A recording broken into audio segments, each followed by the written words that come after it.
चूचू चिमणी अगवे चिमणे काय रे चिमण्या हा बघ आणलाय मोत्याचा दाणा बघू बघू बघू आहा छान आहे बाई पण ठेवायचा कुठे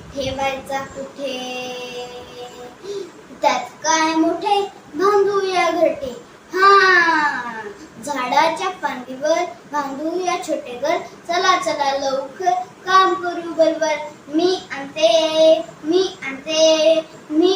कापूस मी आणतो काड्या मी आणते गवत मी आणतो दोरा आतमध्ये शानदार कापूस मऊ कडेनी गवत पसरून देऊ गवताच्या कडेनी काड्या ठेवू सगळी कडून दोऱ्याने शिव आतमध्ये शानदार पिलांना ठेव पिले काय करतील चाऱ्याशी खेळतील दाणा खातील पाणी पितील गवताच्या गादीत कापसाच्या उशीत चिमुकडे पिले राधी खुशीत